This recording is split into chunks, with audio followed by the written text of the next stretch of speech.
करेंगे गोबर में देवता घुस आया है।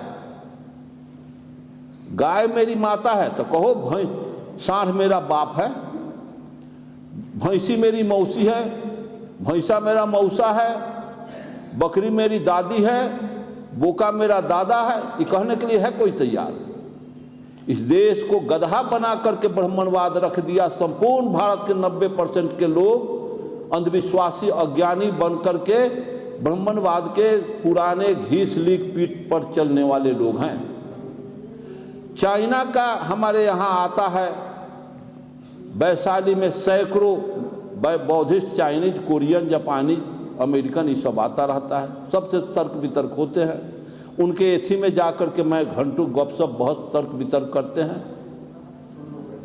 लंका, श्रीलंका के बौद्धिस्टों से बात होती है, घंटों बात होती है, खूब मजाक चलता है।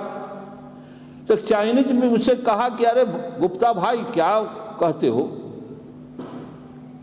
चीन, भारत के लोग तो परेशान है कि चीन के लोग सांप और कुत्ता और बिल्ली खाते हैं, और चीन के लोग सांप, कुत्ता, बिल्ली खाते हैं, इसलिए भारत के लोग परेशान हैं। और चाइना के लोग इसलिए परेशान है कि भारत के लोग गोबर खाता है और गाय के मूत पी करके शुद्ध होता है, वो इसलिए परेशान है चाइनीज। वो चीन के लोग भारत से परेशान है, भारत चीन से परेशान है। अरे इसका क्या जवाब हो सकता है? गोबर खाने से आदमी शुद्ध है। भारत में मैं दीमापुर, नागालैंड में गया था, 1 सप्ताह का दौरा था। वहाँ कुत्ता का मार्केट अलग, आप गए होंगे लोग नागालैंड में, कुत्ता का मार्केट अलग है। कुत्ता को मुंह जाप के काट के खाता है। वहाँ गंगवार खाता है, मेढक खाता है। इसको कौनों को नहीं सोचता है, इंडिया के लोगों को। अरे बाबा साहब तो ज्ञान का वर्षा कबीर के जैसा बरसाए। उन्होंने स्पष्ट लिखा और कहा भी कि हम हिंदू कभी नहीं थे, हम हिंदू आज भी नहीं हैं। हम हिंदू धर्म के गुलाम हैं। हिंदू धर्म छोड़ना धर्म परिवर्तन है तो गुलामी के जंजीरें तोड़ना, इसे वीर पुरुष ही कर सकते हैं।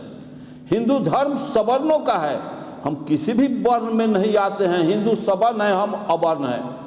हिंदू धर्म के भगवान, देवी देवता हमारे पूर्वजों के हत्यारे थे, इसीलिए वो हमारा छाया से भी परहेज करते रहे और आज भी कर रहे हैं। कुत्ते बिल्ली के पेशाब से उन्हें कोई परहेज नहीं, परंतु हमारे द्वारा दिए गए गंगा के जल से पवित्र हो जाते हैं। उनकी पुनः शुद्धि गाय के मल मूत्रों से होती है। राजा बनने के लिए रानी के पेट की जरूरत है, तुम्हारे वोट की जरूरत है। तुम अपने वोट से खुद राजा बन सकते हो। तुम्हें जो आरक्षण मिला है किसी की दया के भीख नहीं, तुम्हारा अधिकार है। अधिकार मांगने से नहीं मिलता है, छीनना पड़ता है, छीन लो। जिस देश में डॉक्टर अंबेडकर जैसा क्वालिफाइड विद्वान आदमी भारत के धरती पर खाक छानने लगे, उनका सबल संगठन उनके जीते जी नहीं बन पाए, और इतने उनके खिलाफ में हमारे समाज के लोग खड़ा हुए कि उनका मजाक भी उड़ाया गया, उन पर पत्थर भी पटना में चलाई गई, ऐसी बातें थी। लेकिन आज जब हम लोगों के जैसा हमारे समाज के हमारे गार्जियनों ने जो कुशल राजनीतिक दिया, कुशल सामाजिक संगठन चलाए, जिसका नतीजा है कि आज हम लोग लाखों करोड़ों की संख्या में हैं। और विज्ञान का देन है कि आज जिस कारवां को बुलंद करने का, जिस आवाज़ को, पदार्थवादी विचार को मैं सशक्त करने के लिए अपना जीवन लगा दिया, कम से कम यूट्यूब, फेसबुक का देन है कि अरुण गुप्ता के आप जैसे विद्वानों के बीच मस्तिष्क में हम घुस पाए हैं। अगर ये विज्ञान ब्राह्मणवाद को एक दिन बर्दाश्त नहीं करने वाला है, भले ही कितना हूँ क्लास चला ले, कहता हूँ शिव चर्चा चला ले, कितना हूँ गोबर गुह पूजवा ले, लेकिन ये टिकने वाले नहीं हैं। सत्य हमेशा जीता है और सत्य हमेशा हारा है। पदार्थवादी डायलेक्टिकल नियम है। न्यूटन ने भी कहा था कि हर क्रिया का प्रतिक्रिया होता है।